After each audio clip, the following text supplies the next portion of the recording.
En avril 2020, on a vécu quelque chose de très particulier, un bâtiment plus que centenaire qui est passé au feu. Ce bâtiment-là était le clubhouse du premier golf en Amérique du Nord. Donc, vous comprenez la symbolique là.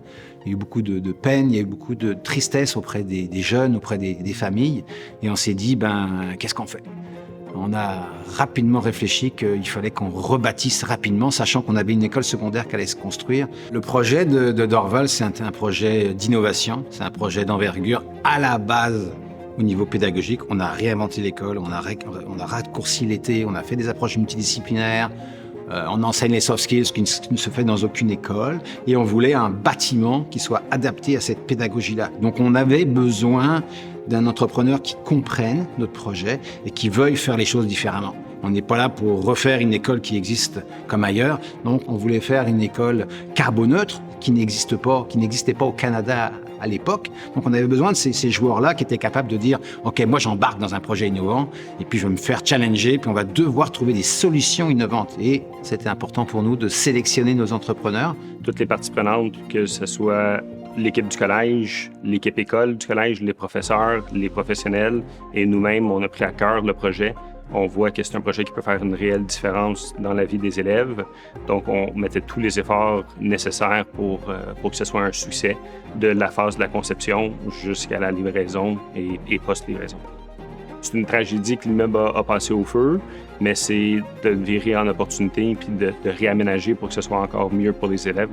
Donc, je me suis retourné vers l'entrepreneur, je me suis retourné vers l'architecte en disant « Alexandre, es-tu prêt à réembarquer dans un projet? Il faut que je sorte des plans dans 3 mois. Et là, on s'est dit, tout de suite, j'ai vu l'étincelle dans les yeux, j'ai dit « OK, c'est reparti ». On a sorti des plans en 3 mois, on a reparti le projet, puis on a réussi à faire le projet en parallèle. Écoutez, on est en pleine Covid. Je pense que des projets d'envergure à Montréal qui est arrivé on budget et on time, moi, j'en connais pas beaucoup. Et on s'est aperçu que ces gens-là, ils voulaient autant que nous. Parce que, comme je leur ai dit, moi, ma rentrée est au mois d'août. Je peux pas la décaler d'un mois. Le train, il passe à cette heure-là, il faut y arriver. Puis là, c'est OK, il faut concevoir le primaire et construire le primaire en même temps. On est en construction, go. On réaménage le campus au complet. Le principal défi qu'on a rencontré sur le projet, ça a été la résistance au changement parce que l'approche BIM demande une modification de nos méthodes de travail. Donc, on a dû démontrer aux gens les avantages du BIM pour qu'ils puissent l'intégrer à leur façon de travailler. L'avantage d'utiliser l'approche BIM, c'est d'avoir un espace qui est en 3D au lieu d'être en 2D. Ça nous permet de se mettre dans l'environnement, de comprendre qu'est-ce qui se passe pour régler nos problèmes. On peut, de cette façon-là, optimiser puis avoir une meilleure collaboration avec le client, le professionnel et les sous-traitants. On a quand même fait 2 projets en même temps, alors qu'à l'origine, on devait en faire un.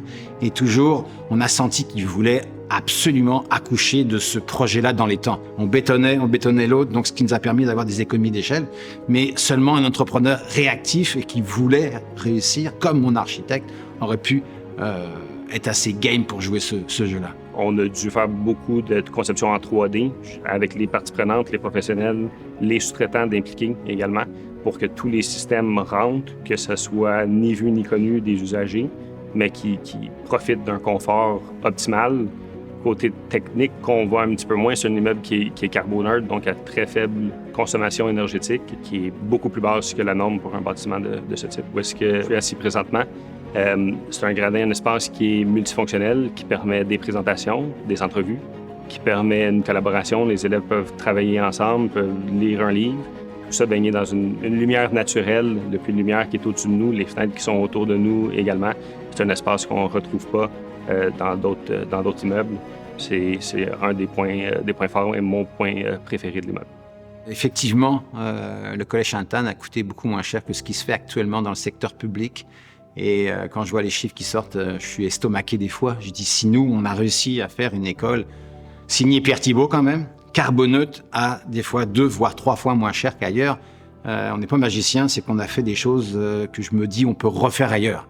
Rapidement, ce qu'on a fait, c'est qu'on a assis à la table tous les acteurs autour de ce projet, architectes, entrepreneurs, ingénieurs, sous-traitants, en disant on va construire le projet ensemble et ici, il n'y a pas de hiérarchie. Si un sous-traitant veut challenger un ingénieur, il est là pour ça. Et puis on s'est aperçu rapidement qu'on a travaillé ensemble à trouver des solutions tout aussi efficaces à des prix différents, comme par exemple, on a rétréci la largeur de nos balcons de 50 cm. Daniel de chez vous, rapidement, a dit, si on fait ça, c'est 300 000 $ d'économie. Go, next. Et comme ça, on a construit le projet ensemble et au final, on a un projet incroyable à un prix qui défie toute concurrence. Dès le début, on a ciblé les corps de métier qui étaient importants à avoir autour de la table pour la conception. Ils ont participé dans l'optimisation du budget, de l'échéancier et des différentes étapes de construction également. Ce qu'on a aimé le plus avec JCB, c'est leur réactivité, leur posture de « OK, on a un problème, on a une solution », leur posture d'efficacité. Et aujourd'hui, quand on voit le résultat, on s'est dit on a vraiment fait le bon choix. Ça a toujours été plaisant de travailler avec l'équipe école, avec tous les sous-traitants. Ça a été un beau projet. Tout le monde était très fier une fois que le projet a été livré, de voir le résultat. Et aujourd'hui, voir ces jeunes qui sont dans le bâtiment, un bâtiment vitré, un bâtiment où les jeunes ont le sourire, où on fait des apprentissages qui ont du sens, où les gens, on sent aussi bien les jeunes que les enseignants ont du plaisir à venir soit étudier, soit travailler. Je pense que c'est la plus grande rançon du succès, plus que des prix ou autre chose, qui sont toujours agréables à recevoir, bien évidemment. L'équipe du collège, c'est une équipe en or. L'ouverture à écouter notre expérience, notre point de vue, l'expertise, autant des professionnels, des sous-traitants également qui ont les deux mains dedans. Donc, on me demande de refaire le projet. C'est avec plaisir que je refais le projet demain matin pour embarquer dans l'aventure.